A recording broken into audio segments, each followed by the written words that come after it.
Mesdames, Messieurs, bonjour. Monsieur Falk, Monsieur Dalpont.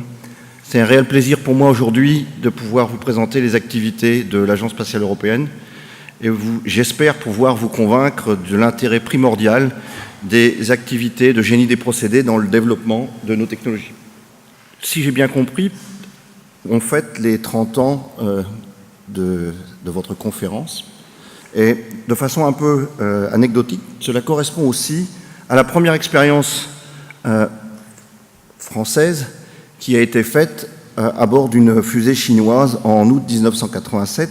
Et vous avez ici, devant moi, devant Thomas Pesquet, le hardware qui a été utilisé pour, à ma connaissance, la première expérience en microgravité de recyclage du CO2 pour production d'oxygène. Donc c'était fait avec 2 bioréacteurs et vous voyez, c'est extrêmement petit, je ne vais pas rentrer dans le détail, mais il faut savoir que c'était une volonté française de principalement 2 ingénieurs de ce qui était Matra Espace, qui sera aujourd'hui Airbus, et d'un certain nombre de scientifiques, notamment du CNRS de Givre-sur-Yvette, Guy Dubertré et Madame Lefortan.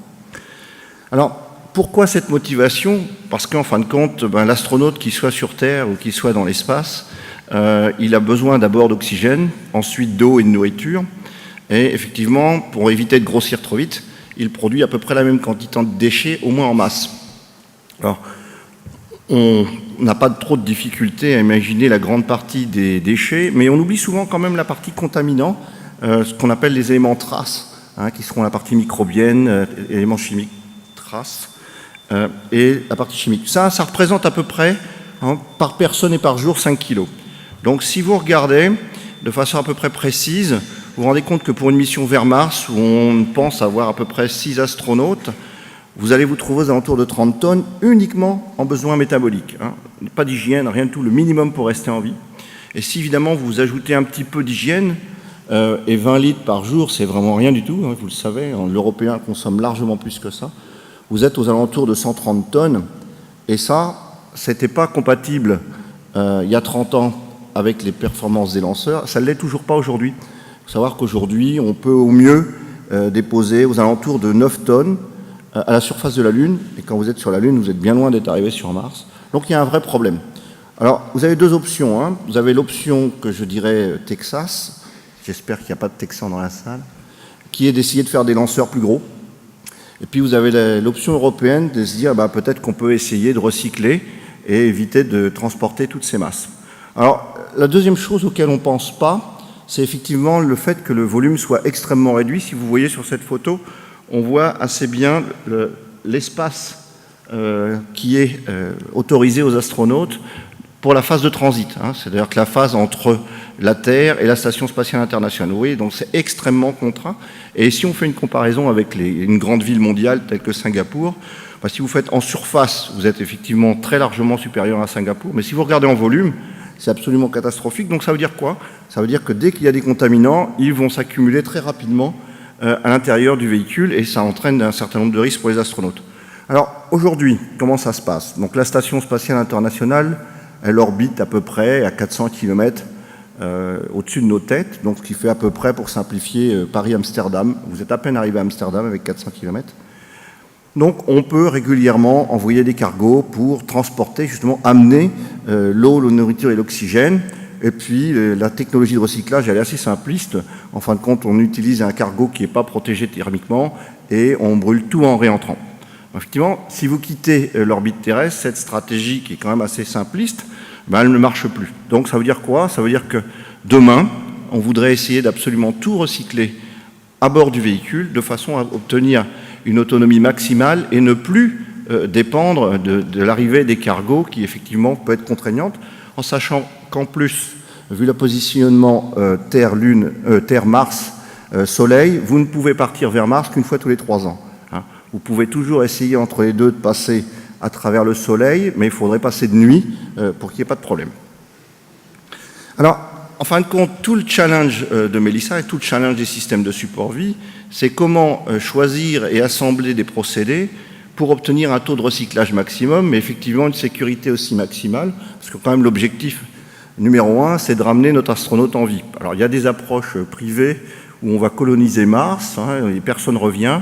Je vous rassure, l'approche gouvernementale, que ce soit l'approche de la NASA, de l'ESA, de la JAXA au Japon, c'est effectivement de ramener nos astronautes. Alors, comment on peut faire ça?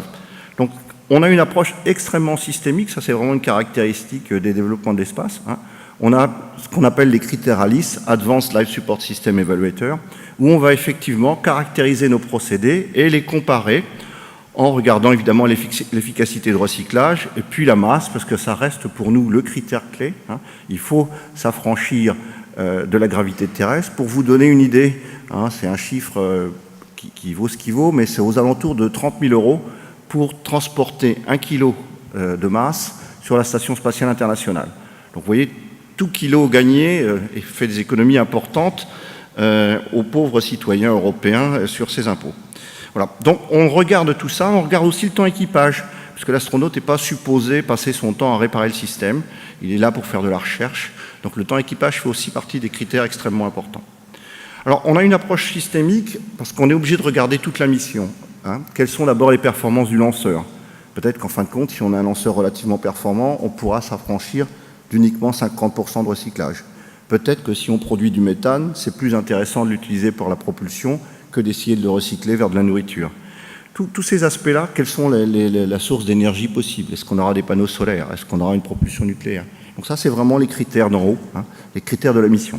Et puis ensuite, on va décliner, je dirais, sur les procédés de support vie, une approche de modélisation et de simulation, de façon à avoir déjà des bilans de masse en statique et en dynamique, avoir ensuite de façon organique les premières masses du hardware, on est vraiment là sur des modèles de structure. On va ensuite intégrer les modèles de tolérance. Est-ce qu'il nous faut des systèmes redondants, une fois, deux fois, trois fois? Est-ce qu'on va avoir de la redondance chaude ou pas? Et puis effectivement, là on est encore en train de travailler parce que réussir à quantifier un temps équipage quand l'astronaute est en microgravité, c'est relativement complexe, parce que des tâches au sol que vous feriez en 5 minutes sont plus complexes pour un astronaute, puisqu'il faut qu'il s'attache. En général, par exemple, quand un astronaute tape sur un clavier d'ordinateur, si vous regardez bien sur les photos, vous verrez qu'il a les pieds calés dans des sortes de sandales, de façon à pouvoir se stabiliser et à pouvoir travailler. Donc tout de suite, les temps équipage sont relativement plus difficiles à calculer.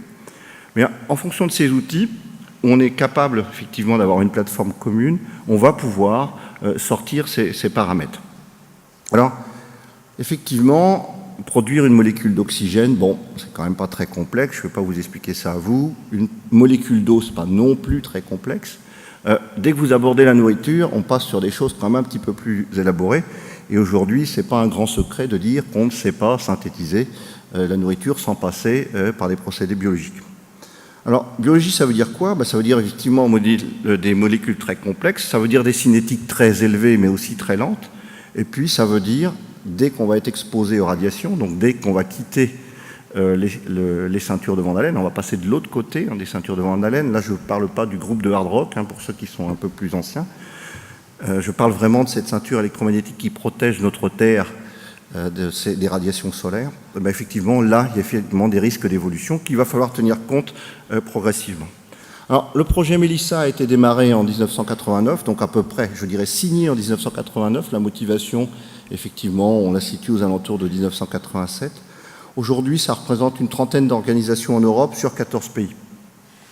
Alors, aujourd'hui, je ne suis que l'ambassadeur de cette équipe. Vous avez ici l'équipe Mélissa lors d'une des dernières réunions, donc ça représente à peu près une centaine de personnes, et vous reconnaîtrez assez facilement quelques visages qui sont aujourd'hui dans la salle. Alors, Mélissa s'inspire, je dis bien s'inspire, n'essaie pas de répliquer. Mélissa s'inspire d'un écosystème terrestre. On n'a pas du tout l'intention de faire voler un lac, mais l'idée est là, c'est-à-dire que vous allez retrouver au fond du lac un compartiment qui est un oxygénique. Un petit peu plus haut dans le lac, vous allez avoir des algues rouges, vous avez un compartiment photohétérotrophique. Vous montez encore un petit peu plus haut, vous êtes proche de la surface, donc vous allez avoir un peu d'oxygène dissous, vous allez pouvoir nitrifier les sources d'azote, c'est principalement l'urine en provenance de la dégradation des protéines. Et puis en surface, vraiment à la surface du lac, vous allez avoir de la lumière, vous allez avoir tous les éléments qui ont été dégradés, et vous allez avoir du CO2, donc vous allez pouvoir avoir une activité photosynthétique. Et c'est là, effectivement, où vous allez pouvoir, avec des microalgues et des plantes, produire eau, nourriture et oxygène. Alors, maîtriser un système comme ça, avec la sécurité requise par les vols habités, vous oubliez. Aujourd'hui, on n'est absolument pas capable de le faire, même s'il y a des progrès fabuleux qui ont été faits en métagénomique, on n'est pas encore aujourd'hui capable de développer des modèles pour ça. Donc, on s'est inspiré de ça, mais effectivement, on l'a simplifié, je dirais presque au maximum, et on peut parler de ce qu'on entend souvent d'écologie fonctionnelle. Donc, on a pris chaque niveau du lac, que vous venez de voir, et puis pour simplifier, on les a mis dans un bioréacteur. Je dis souvent dans des publics moins éduqués, je dis souvent qu'on les met dans un bidon, mais c'est exactement ça. Donc, dans le compartiment 1, vous allez retrouver le fond du lac, hein, vous êtes dans les boues, vous êtes une fermentation anaérobique. Dans le compartiment 2, vous avez les algues rouges. Dans le compartiment 3, vous avez la nitrification. Et puis ensuite, vous avez ce doublon, microalgues plantes supérieures, qui sont le compartiment 4. Et c'est là où vous allez produire effectivement eau, oxygène et nourriture. Alors, pour simplifier, vous avez 3 compartiments pour recycler les déchets, transformer les déchets, et un compartiment producteur. Alors, il y a un certain nombre de projets qui existent dans le monde où on ne parle uniquement que du compartiment plante supérieure. Pour simplifier, ça ne fait pas sens. Parce qu'une plante, en moyenne, produit 50% de déchets. Hein, c'est une valeur normale. Ça ne marche pas sur la laitue, mais ça marche assez bien sur les tomates. Et si vous ne recyclez pas cette biomasse qui n'est pas comestible, ben, votre système ne fait pas sens. Hein. Donc voilà déjà un projet, je dirais, relativement simplifié d'écosystème. Et puis ensuite, on va effectivement déployer toute la batterie de génie des procédés de façon à pouvoir exactement où on en est dans les taux de recyclage, quelles sont les dynamiques, quelles sont les limitations, et ainsi de suite. Je ne vous explique pas un peu plus. Alors, comme vous travaillez en boucle, excusez-moi, le premier challenge, c'est d'être sûr que chaque procédé utilisé a un certain degré d'efficacité, parce qu'effectivement, autrement, eh bien, vous aurez l'efficacité du procédé le moins performant. Il faut absolument que ces systèmes soient compatibles en statique et en dynamique. Hein, ça veut dire quoi? Ça veut dire que s'il y a un procédé qui produit 5 kg d'oxygène par heure, eh bien, il faut que les compartiments suivants aient exactement la même consommation. Sinon, vous avez des buffers, vous avez des tanks, et ça représente de la masse. Donc là encore, on est obligé de regarder au niveau système. Ça veut dire que vous êtes capable de modéliser des systèmes biologiques avec un niveau de détail relativement important. Vous ne pouvez pas vous limiter au carbone et à l'azote. Vous êtes obligé de regarder les éléments traces. Et là, ça devient un vrai challenge parce qu'effectivement, vous êtes obligé d'avoir des réacteurs de volume important pour pouvoir faire des prélèvements et vous avez des limitations analytiques importantes. Vous pouvez avoir sur tous les cycles, effectivement, vous allez avoir un certain nombre de dynamiques de cycles. Si vous parlez sur l'eau, si vous parlez sur les solides, si vous parlez sur l'air, vous n'êtes pas sur les mêmes dynamiques. Donc, vous pouvez avoir des dérives progressives qui vont effectivement mettre votre système en danger. Vous allez travailler avec des micro-organismes, donc vous avez tous les aspects biosécurité. Je vous rassure, les micro-organismes poussent très bien dans l'espace. Et effectivement, vous avez le dernier point qui est être sûr que l'astronaute va accepter de consommer les produits recyclés. Alors, on a une démarche extrêmement pas à pas, progressive, et même si Melissa existe déjà depuis 28 ans, on n'a pas encore terminé complètement ce travail. Donc on va suivre le travail d'un certain nombre de gens que vous connaissez bien, que ce soit Lavoisier, Jacques Monod ou Clausius, et effectivement on va faire un travail qui va commencer du niveau du micro-organisme jusqu'à la communauté. On ne va pas se limiter uniquement aux principaux éléments, mais on va progressivement, pour simplifier, se rapprocher de toute la table de Mendeleïev. C'est extrêmement ambitieux, mais c'est dans cette direction-là qu'on va. Et effectivement, on va travailler en commençant par les bilans de masse et ensuite se rapprocher de plus en plus des modèles thermodynamiques. Et last but not least, effectivement, toute la problématique d'évolution, qu'elle soit due au stress spatial ou au stress radiatif. Voilà. Alors, je profite d'être face à vous pour remercier quelqu'un qui a tenu la barre du génie des procédés de Melissa depuis des années. Alors, c'est quelqu'un qui déteste qu'on lui cire les chaussures, mais de temps en temps, il s'apprête à des belles photos, et Gilles Wetterbercier pour avoir tenu tout ce travail toutes ces années. Alors effectivement, on regarde tous les procédés avec l'approche de Lavoisier, hein, donc ça, pour vous, c'est extrêmement classique. On regarde la matrice d'entrée, la matrice de sortie, et puis, en fin de compte, ce qui est malheureusement du déchet. Et puis on regarde aussi, est-ce qu'on peut réintégrer cette partie déchet quelque part, comment on va la traiter. Donc on essaie d'avoir une vue métabolomique de la boucle Melissa dans sa globalité. Et puis une fois qu'on a fait ça avec le premier procédé, on reprend la matrice de sortie, on la rentre dans le deuxième procédé, et ainsi de suite, de façon effectivement à pouvoir faire des bilans de masse complets sur toute la boucle. Alors, je voudrais vous parler de l'intérêt de l'urine, ça aurait fait un beau sujet de philo pour le bac. Et juste là, déjà, aujourd'hui, il faut savoir qu'il y a en fin de compte différentes possibilités en fonction de la durée de la mission. Par exemple, aujourd'hui, l'urine est recyclée sur la Station spatiale internationale, mais uniquement sur la partie eau. Pour simplifier, on fait bouillir, on passe en biphasique et on recondense sur une surface et on récupère. Alors, ça a plusieurs défauts. Le premier, c'est que c'est énergivore, la première difficulté. La deuxième difficulté, c'est que récupérer une condensation en microgravité, c'est pas simple. Et puis, effectivement, tout le reste des éléments, hormis l'eau, est perdu. Donc ça, c'est la première chose. La deuxième chose, c'est de regarder si on ne pourrait pas récupérer l'azote pour compenser les fuites. Il faut savoir qu'un véhicule spatial est effectivement dans l'ultra-vide, donc vous n'avez pas zéro de fuite, vous avez toujours des fuites. Vous avez encore plus de fuites quand l'astronaute a des activités extravéhiculaires, quand il sort au niveau des scaphandres. Donc effectivement, récupérer l'azote pour compenser ces fuites, ce n'est pas inintéressant. Si vous avez une mission encore plus longue, vous pouvez espérer récupérer les nitrates pour pouvoir effectivement produire de la nourriture. Et puis, là, c'est encore un peu futuristique, voir si vous ne pouvez pas récupérer un peu d'énergie. Alors, je vais juste vous parler un petit peu plus de compartiments, mais je pense que pour vous, c'est relativement simple. Effectivement, aujourd'hui, on nitrifie l'urine, déjà pour la stabiliser. Il faut savoir que sur la Station spatiale internationale, l'élément chimique le plus toxique, le seul qui ne respecte pas les règles de sécurité, c'est la stabilisation d'urine. Donc vous êtes vraiment sur un élément extrêmement toxique. Donc déjà, la nitrification présente un intérêt puisqu'elle nous permet d'éviter cette toxicité. Et là, vous avez un réacteur en lit fixe relativement classique avec deux bactéries, nitrobactères, nitrosomonas, ou simplifié. Vous envoyez votre urine en bas avec de l'oxygène et en sortie, si tout se passe bien, vous avez des nitrates. Alors là, effectivement, on voit déployer le catalogue de techniques de génie des procédés avec les paramètres biologiques et puis les paramètres physiques, là, notamment les échanges gaz liquides. Et puis, comme c'est un lit fixe, en fin de compte, on va utiliser des alamis tactiques. On va couper le réacteur en différentes tranches de façon à pouvoir avoir une vue globale et on reconstruit ensuite notre système. Tout ceci nous permet de valider ensuite les modèles. Donc vous, ici, vous pouvez voir un exercice qu'on a fait il y a quelques temps. Donc vous avez ici la contrainte qui a été créée. On fait varier l'oxygène en entrée. On maintient la charge d'azote. Et puis, on fait la simulation en rouge. Vous avez la simulation du modèle en rouge. Et les points bleus sont les points des échantillonnages. Donc vous voyez que sur les concentrations en nitrite qui sont quand même extrêmement faibles, on est aux alentours de 0,2 à 0,6 grammes par litre, on a quand même des modèles qui sont relativement bien calés.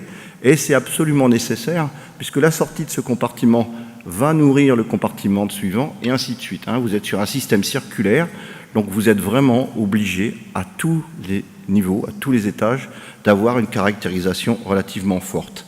Donc je vous ai parlé de la partie recyclage de déchets, je voudrais vous parler aussi de la partie producteur. Donc dans la boucle Mélissa, vous avez deux procédés différents, les microalgues et les plantes supérieures. Et je voudrais vous présenter un exercice qu'on a fait avec une souris dans une boîte et les microalgues dans l'autre. En fin de compte, pour ceux qui s'intéressent, cette expérience avait déjà été faite il y a 300 ans à peu près, avec une bougie et une plante. Elle a été présentée il y a quelques semaines lors d'un congrès de microalgues où je me suis retrouvé ridicule en expliquant qu'on essayait de le faire aujourd'hui. Bon, c'est pas très grave. Et donc cette souris, en fin de compte, elle est là comme contrainte. Elle va consommer l'oxygène et les microalgues vont effectivement consommer le CO2. Je n'ai pas besoin de vous expliquer ça. Pourquoi on considère les microalgues? Parce que c'est relativement difficile d'avoir un apport en protéines important uniquement avec des plantes. Vous pouvez le faire avec du soja, mais c'est effectivement un peu plus difficile. Et ici, sur cette approche, on a l'avantage de pouvoir tester en dynamique notre système. Donc, voici notre compartiment microalgue tel qu'il existe sur notre site pilote de Barcelone. Vous l'avez ici, en fin de compte, le compartiment est là. Le reste, effectivement, c'est l'instrumentation sol. Le poids et la masse de ce système est effectivement pas du tout compatible, je vous expliquerai pourquoi, mais ça nous permet de truffer notre procédé de capteurs divers et avariés, de façon à obtenir un maximum de résultats. Vous avez ici l'opérateur. Effectivement, ici, dans ce compartiment spécifique, on travaille dans conditions axéniques, pour être sûr de ce qu'on fait.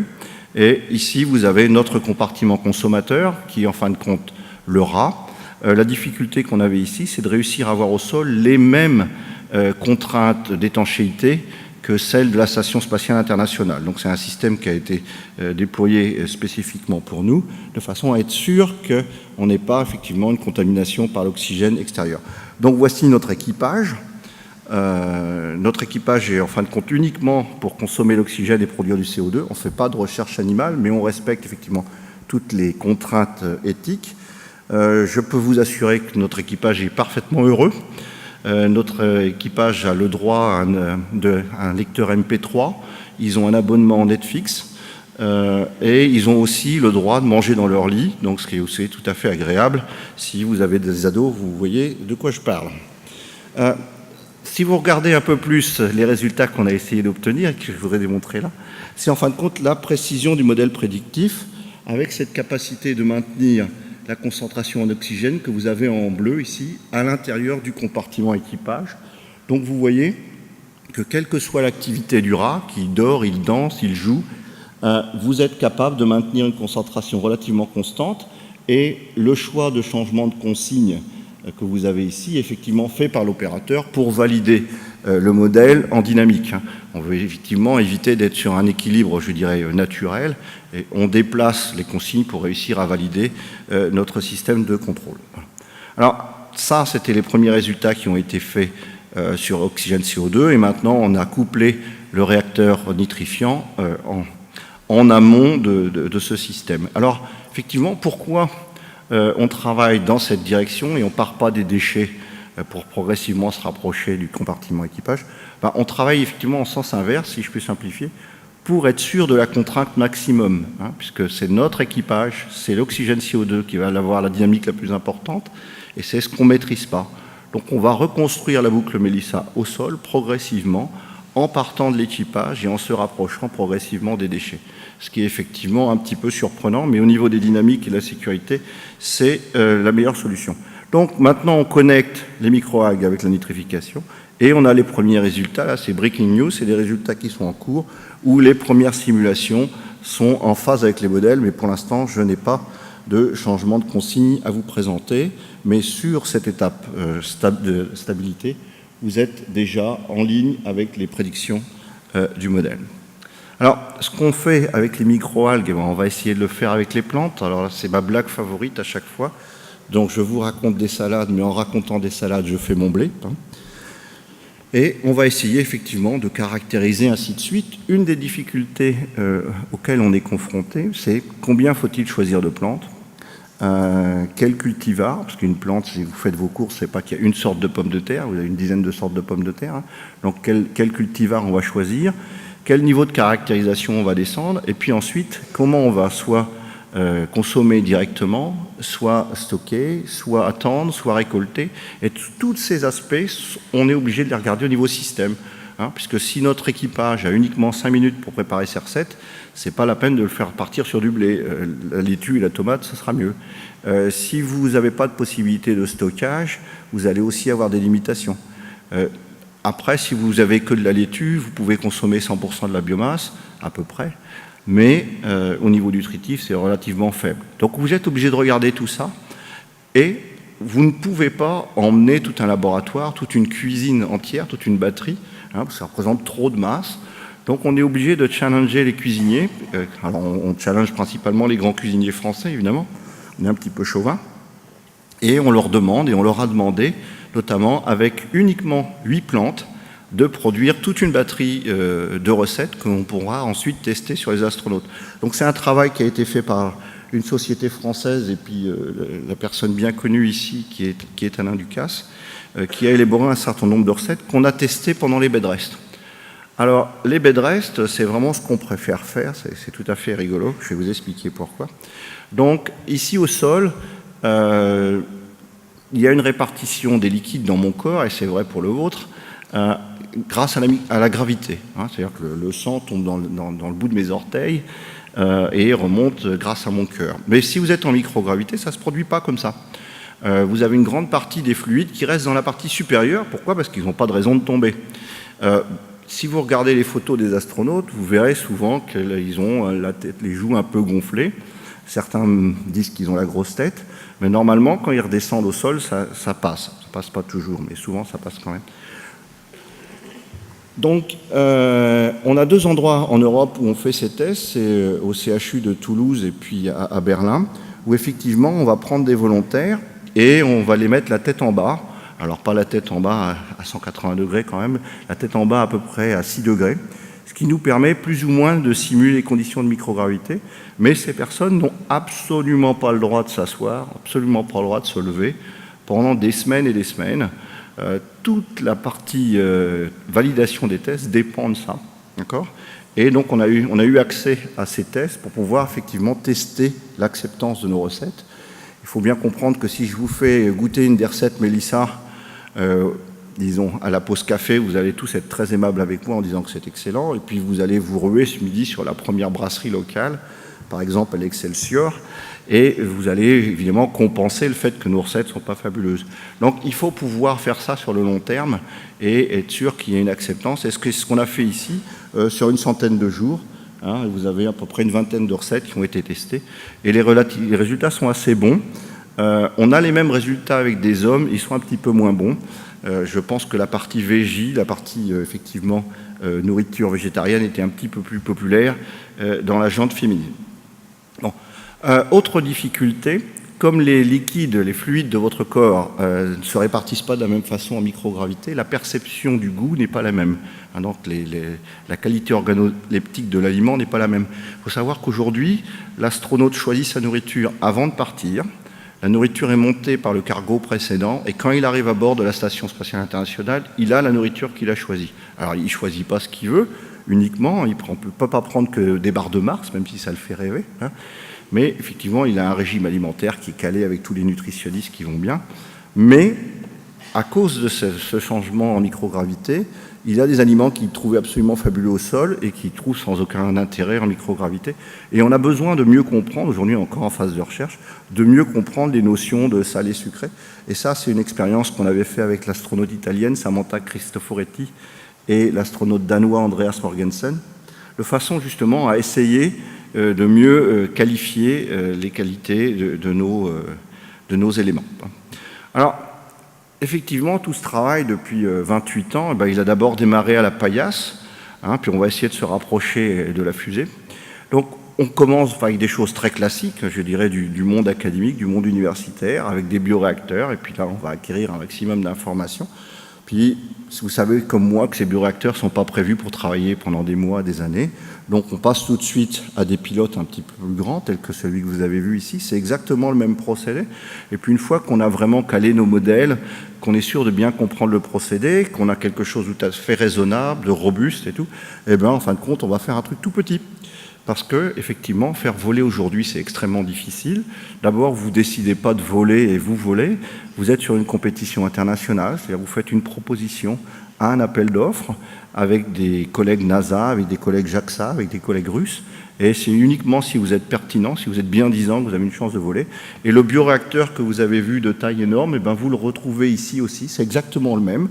Et on va en faire voler 4 cette année, au mois d'octobre, où effectivement on va pouvoir essayer de quantifier des cinétiques de croissance des micro-organismes en microgravité.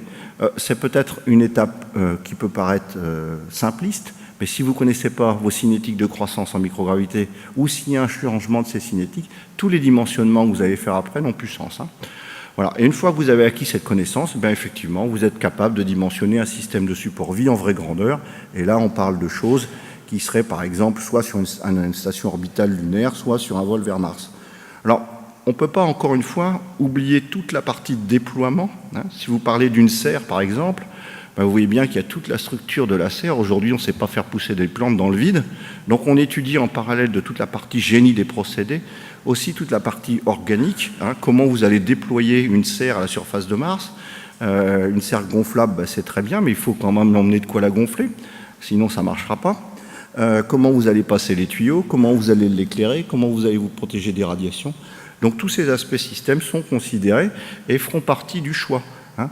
Alors peut-être qu'en fin de compte, la laitue présentera plus d'intérêt que le blé parce que vous allez pouvoir faire une serre extrêmement plate. Bon, ce sont des exemples. Et puis une fois que tout ça sera fait, vous allez pouvoir effectivement dimensionner votre système en vraie grandeur tel que vous l'avez sur ce dessin.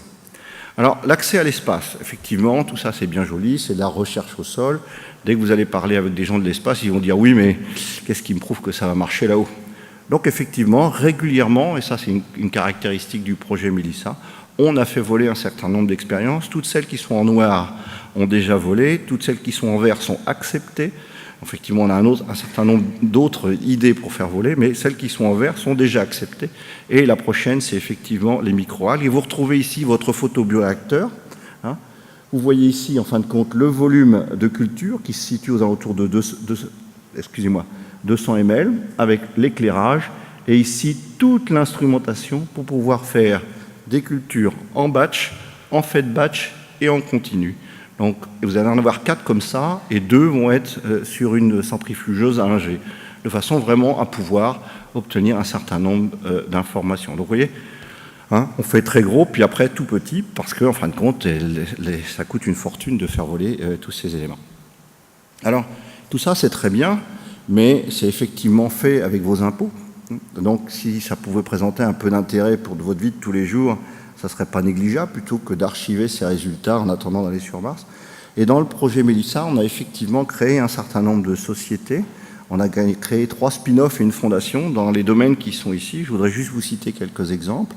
On a un système de traitement d'eau sur l'université de Kenitra, hein, où on a à peu près 1200 personnes qui bénéficient de notre système de traitement d'eau. On travaille sur un recyclage de la biomasse et de l'eau sur une brasserie hollandaise. Alors là, je vais tout de suite être très très clair. Même mes amis belges disent que ça pourrait être une bière belge. Donc effectivement, je ne vais pas faire de la pub, mais c'est une bière de qualité. Et là, on travaille avec eux justement pour améliorer la circularité de cette brasserie. On a aussi créé une société pour les systèmes d'urgence en cas de catastrophe, justement avec un système gonflable et une prise en charge des aspects sanitation.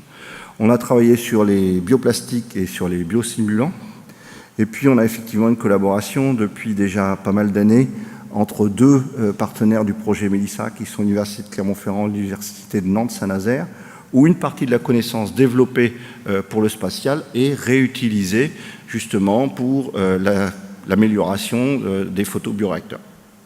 Alors, bon, tout ça, c'est le passé. Je voudrais quand même vous préparer un peu du futur.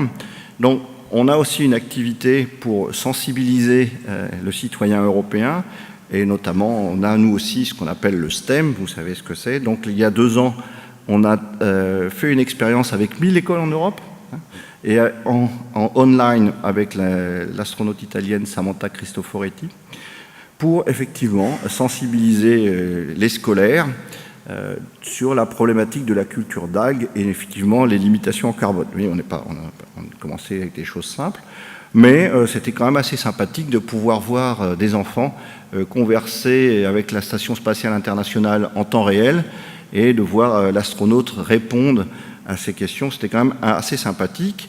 Et on a commencé une 2e expérience depuis quelques semaines qui s'appelle Astroplan, qui a été présentée au Bourget il y a quelques jours, avec la présence de Thomas Pesquet, qui en fin de compte essayait de faire une caractérisation des plantes de façon assez basique, mais par les scolaires et ensuite par, je dirais, le citoyen européen à la maison. Donc, on collectionne aussi un certain nombre de prix. En haut à gauche, un groupe de stagiaires de l'X qui sont qualifiés pour la finale. Il y avait 135 équipes au départ, il n'en reste plus que 10. Ils sont qualifiés pour la compétition en Californie qui s'appelle Mars City. En dessous, on a gagné l'année dernière les 2 premiers prix des Thésards pour la Belgique, ici la remise des diplômes par le Sénat. On a gagné aussi le prix ArcelorMittal, et Justina Baris, que vous avez ici, a été retenue par Forbes parmi les 30 meilleurs étudiants en Europe l'année dernière. Au mois de juillet cette année, on va ouvrir un call pour des thèses Mélissa. Alors, il faut vous connecter sur le site de la Fondation Mélissa et vous pouvez avoir accès à ce call. Et le prochain workshop Mélissa sera à Rome en mai l'année prochaine. Et sur ce, je vous remercie pour votre attention.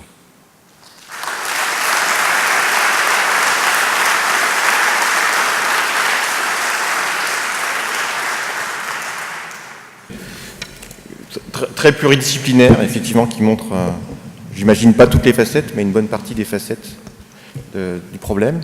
On a un peu de temps pour une ou deux questions dans la salle, s'il y a des questions. Merci pour cet excellent exposé, ça nous fait découvrir des choses sur lesquelles on n'a pas l'habitude de travailler. Moi j'aurais une question qui est assez simple, c'est que vous avez parlé du recyclage des déchets, mais il y en a un que vous n'avez pas abordé, c'est l'entropie. Donc au niveau énergétique, comment est-ce que vous gérez ça au niveau de l'espace? Est-ce que c'est uniquement de l'énergie qui vient du soleil ou est-ce qu'il y a d'autres méthodes pour approvisionner une station sur 1000 jours, puisque je crois que c'est des unités de temps que vous donniez? Tout à fait. Alors aujourd'hui, la source d'énergie la plus classique dans le spatial, c'est la partie solaire, effectivement. Si vous voyez la Station spatiale internationale, elle fait à peu près la taille d'un terrain de football. Et les 3/4, ce sont les panneaux solaires. Donc ça, c'est l'approche classique. Sur la partie transit vers Mars, qui devrait durer 6 à 9 mois, je pense qu'effectivement, on va rester sur des panneaux solaires. À la partie surface de Mars, où pour l'instant, il n'y a pas de choix définitif, il faut quand même savoir que Mars bénéficie plus ou moins du même cycle jour-nuit que la Terre. Donc effectivement, dans ce cas-là, les panneaux solaires ressemblent tout à fait à une solution que je dirais adéquate. Par contre, si on passait sur une base lunaire, là on a un réel problème, puisque les cycles jour-nuit sont de 12 jours terrestres. Donc là, vous ne pouvez plus utiliser les panneaux solaires et vous êtes obligé de passer sur de l'énergie nucléaire. Et c'est sans doute une des raisons pour laquelle, aujourd'hui, vous n'entendrez pas beaucoup parler de base lunaire sur des projets extrêmement sérieux, puisque je pense que peu de gens ont l'intention de mettre une centrale nucléaire en haut d'Ariane 5. Donc, c'est sûrement une des limitations. Donc aujourd'hui, oui, on est sur les panneaux solaires, et l'énergie n'est pas le premier critère limitant pour nous. Ça sera la masse bien loin devant l'énergie, en sachant que dans la masse, on va effectivement compter la masse des panneaux solaires. Oui, on raisonne de cette façon. Au niveau des voyages justement sur Mars, tu as évoqué les mutations sur les micro-organismes, les micro-algues, etc. Mais pour les humains, qu'est-ce qui va être mis en œuvre pour les protéger des rayons cosmiques? Quels sont les risques de mutation et qu'est-ce qu'on a comme information là-dessus? Alors ça, c'est effectivement une excellente remarque. Je dirais que le premier bioréacteur qu'il va falloir faire fonctionner de façon fiable, c'est l'intestin. Qu'ensuite on utilise une autre technologie, pas pour le recyclage, je ne sais pas, mais effectivement, si on ne réussit pas à faire fonctionner l'intestin, l'astronaute va marcher beaucoup moins bien. Il faut savoir qu'aujourd'hui au sol, on n'est pas capable de reproduire le spectre global de radiation qu'on aura en passant les ceintures de Van Allen. Donc la première idée, c'est ce qui est en projet aujourd'hui, c'est de mettre un orbiteur lunaire sur le point de Lagrange, le L4, celui qui est de l'autre côté de la Lune, de façon à pouvoir, entre guillemets, bénéficier de cette plateforme pour pouvoir faire cette recherche sur les effets des radiations. Aujourd'hui, sans protection particulière, il est clair que l'astronaute ne peut pas survivre à une phase de transit vers Mars. La solution technologique qui est souvent proposée, c'est d'essayer de transformer les réserves en eau sur un réservoir torique.